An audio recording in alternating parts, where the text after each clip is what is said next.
우리 사회에서 가장 큰 화제가 되었던 소식들을 쉽고 친절하게 정리해 드리고자 합니다.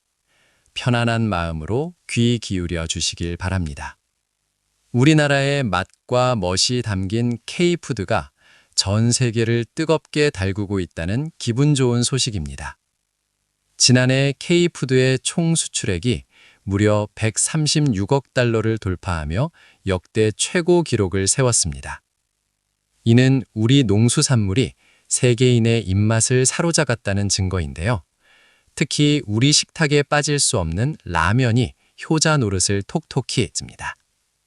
라면 수출액은 전년 대비 21.9%나 급증한 15억 2천만 달러를 기록하며 K푸드 수출의 견인차 역할을 톡톡히 했습니다.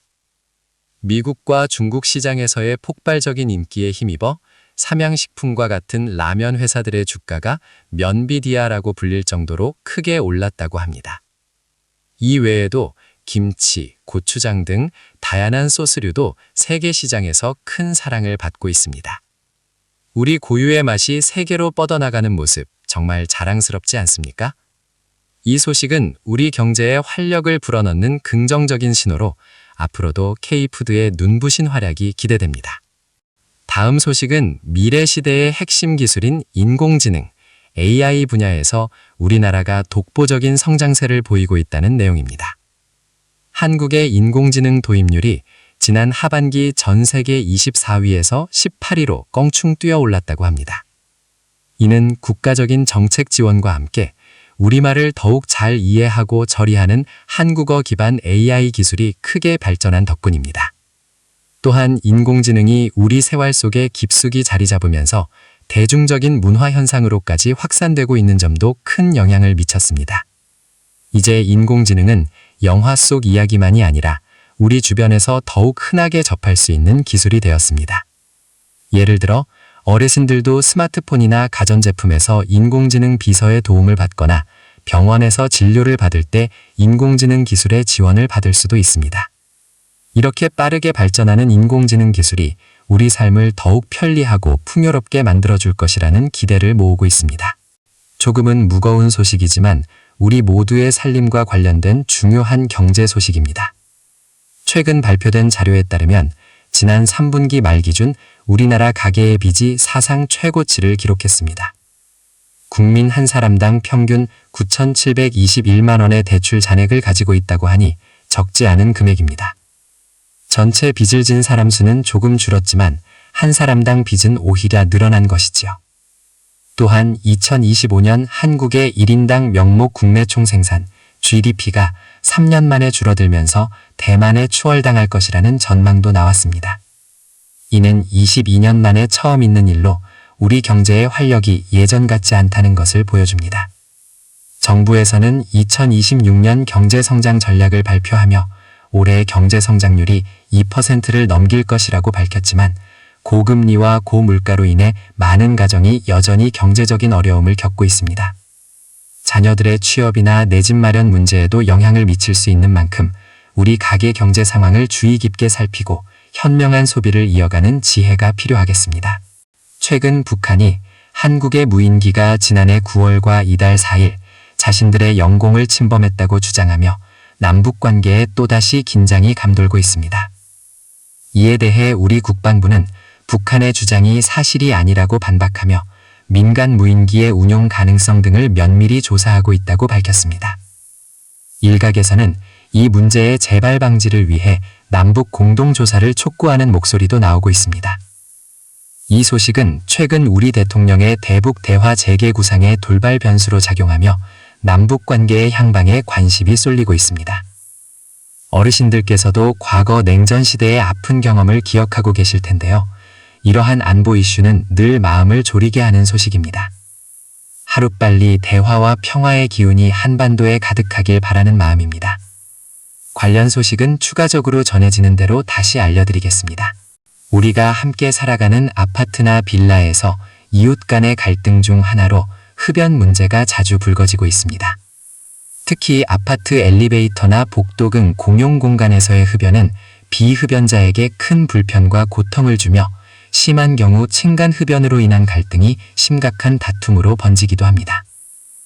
한 달에 평균 400건 이상의 흡연 관련 민원이 꾸준히 발생하고 있다는 사실은 이 문제가 얼마나 많은 사람에게 영향을 미치고 있는지 잘 보여줍니다.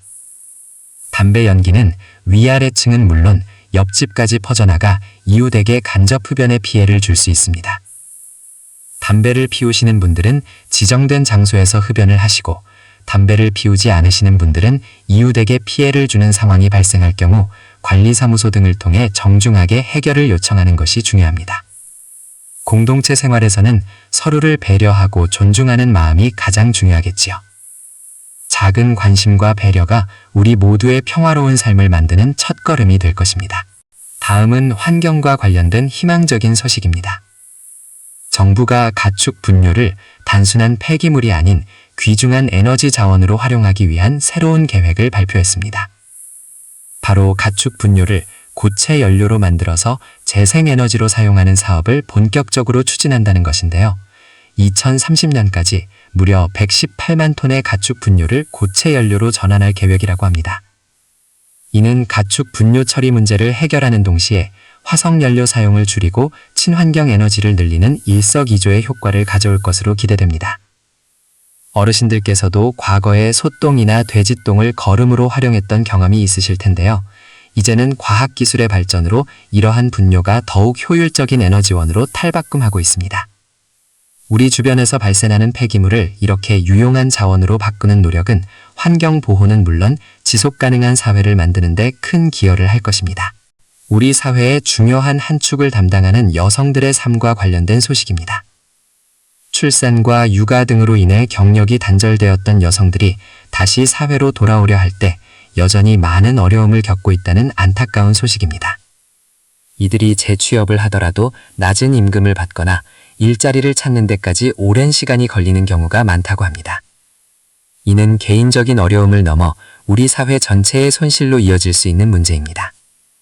어르신들의 자녀나 손주 중에도 이러한 어려움을 겪는 분들이 계실지 모르겠습니다. 여성들이 자신의 역량을 충분히 발휘하며 일할 수 있도록 사회적인 지원과 인식 개선이 절실합니다. 기업들은 경력 단절 여성에게 더 많은 기회를 제공하고 정부는 재취업 교육 및 보육 지원을 강화해야 할 것입니다. 또한 가족 구성원들이 육아와 가사를 함께 나누는 문화가 정착된다면 여성들이 더욱 당당하게 사회생활을 이어갈 수 있을 것입니다. 우리 모두가 함께 고민하고 해결해야 할 중요한 과제입니다. 이번에는 마음을 따뜻하게 해줄 문화 소식입니다. 배우 구교환 씨와 문가영 씨가 주연을 맡은 로맨스 영화 만약에 우리가 개봉 2지차 주말 박스오피스에서 당당히 1위를 차지하며 관객들의 큰 사랑을 받고 있다는 소식입니다. 이 영화는 개봉과 동시에 많은 이들의 입소문을 타고 꾸준히 흥행세를 이어가고 있으며 앞으로도 장기 흥행이 기대되고 있습니다. 복잡한 일상 속에서 잠시나마 마음의 여유를 찾고 싶은 분들에게는 좋은 선물이 될 것 같습니다. 어르신들께서도 따뜻한 차 한 잔과 함께 좋은 영화 한 편을 감상하며 잠시 쉬어 가시는 것은 어떨까요? 사랑하는 사람과의 추억을 떠올리게 하거나 잔잔한 감동을 주는 영화는 우리 마음에 큰 위로가 되기도 합니다. 이처럼 문화생활을 즐기는 것은 삶의 활력을 불어넣고 스트레스를 해소하는 데도 큰 도움이 됩니다. 앞으로도 어르신들의 정서에 도움이 될 만한 좋은 문화 소식이 있다면 발빠르게 전해드리겠습니다. 다음은 기업 환경과 관련된 중요한 소식입니다. 한국거래소가 올해부터 부실 기업들을 시장에서 퇴출하는 제도를 더욱 강화하여 앞으로 좀비 기업이라고 불리는 약 230개 회사가 시장에서 사라질 것으로 전망됩니다. 여기서 좀비 기업이란 벌어들인 돈으로 이자조차 갚지 못할 정도로 재정 상태가 좋지 않아 정부나 채권단의 지원으로 겨우 연명하는 기업들을 말합니다. 이러한 기업들이 너무 많으면 건강한 기업들의 성장을 방해하고 우리 경제 전체의 활력을 떨어뜨릴 수 있습니다. 따라서 부실 기업을 과감히 정리하고 경쟁력 있는 기업들이 더욱 성장할 수 있도록 돕는 것은 우리 경제의 체질을 튼튼하게 만드는 중요한 과정입니다.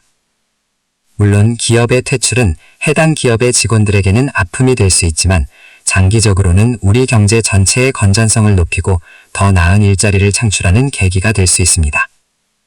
우리 경제가 더욱 투명하고 건전하게 발전하기 위한 노력이 계속되고 있습니다.